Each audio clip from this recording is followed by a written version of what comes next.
कोयला प्रबंधक की कार्यशैली पर संगठन ने उठाए कई प्रश्न। संयुक्त कोयला मजदूर संघ एटक के 7वें अधिवेशन के दूसरे दिन विभिन्न क्षेत्रों से आए हुए श्रमिक प्रतिनिधियों ने अपने अपने क्षेत्र की समस्याओं से संगठन को अवगत कराया।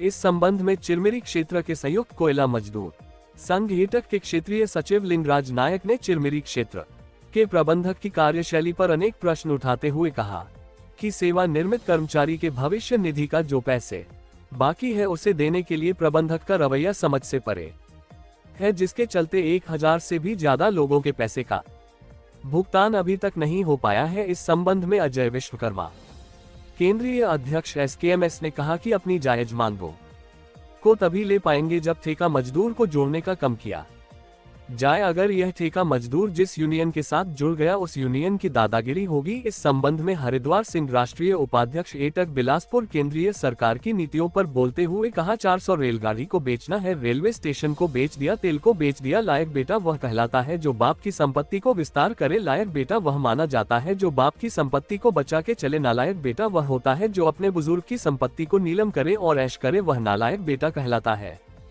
7वें क्षेत्रीय सम्मेलन में आए अतिथियों का पुष्पहार और गुलदस्ता श्रीफल शाल देकर अतिथियों का सम्मान किया गया। विभिन्न इकाई से आए प्रतिनिधियों ने अधिवेशन की सही प्रशंसा करते हुए मिसाल कायम की है जिसकी गूंज दूर दूर तक पहुंचेगी। यह पहले ऐसा मौका है जहां पानी गिरते हुए भी लोगों का जुनून देखने को मिला। चिरमिरी क्षेत्र के एटक संगठन ने 2 दिवसीय अधिवेशन में एक मिसाल कायम की है जिसकी जितनी भी प्रशंसा की जाए वह काम है। संगठन में आए सभी लोगों के लिए दोपहर के खाने की भी व्यवस्था रखी गई थी।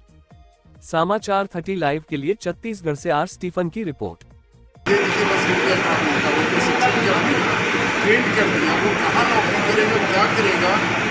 सरकार की नीति है जिसका हम लोग हमेशा विरोध करते हैं। देश में बेरोजगारी बढ़ती जा रही है, जो स्थायी रूप से कर्मचारी थे उनके रोजगार में कटौती हो रही है। हम लोग हमेशा एटक के नेतृत्व में इसके लिए आंदोलन करते हैं। चिरमिरी क्षेत्र में ठेका मजदूर जो काम कर रहे हैं उनका जो निर्धारित वेतन है उससे भी कम मिल रहा है, इसकी वजह क्या है? इसके लिए एक संघर्ष की आवश्यकता है। मेरे साथी जी बैठे हुए हैं, निश्चित रूप से ये संघर्ष करेंगे और इसके पीछे बंदरबाट बहुत बड़ा है। आप लोग बात समझिए, बंदरबाट बहुत बड़ा है। वो ये ठेका मजदूर जो अंडरग्राउंड में काम करते हैं उसको 1199 लगभग 1200 रुपये का भुगतान होना चाहिए। लेकिन इस क्षेत्र में 400-500 रुपये से ज़्यादा भुगतान नहीं कर रहा। शेष राशि का बंदरबाट हो रहा है। अगर आप समझिए कि प्रधान में जितने कर्मचारी हैं, अगर 100 कर्मचारी हैं तो 100 कर्मचारी के पीछे 500 रुपये के हिसाब से आप रोजगार की हो, क्या उनके भविष्य निधि के जो पैसे जो रुके पड़े हुए हैं 2021 से, इस संबंध में संगठन क्या कर रहा है? ये क्या है जी ऑल इंडिया कांग्रेस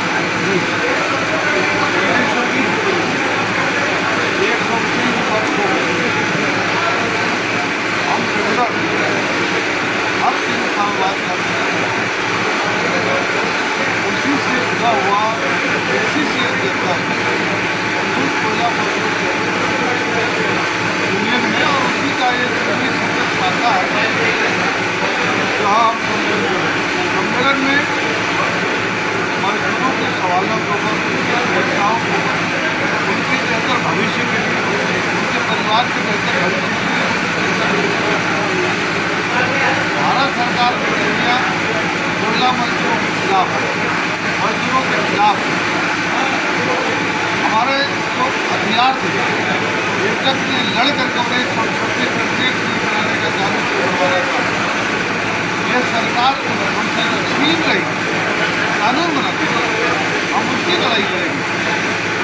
हम सम्मेलन में कोयला मजदूरों के बारे में जो रिटायर्ड के कर्मचारी हैं और जिनको बहुत सारे लोगों को इस एरिया से रोजगार दिया हुआ है या पेंशन का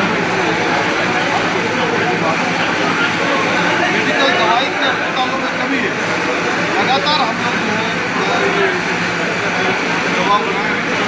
अभी मैं अमृत खाते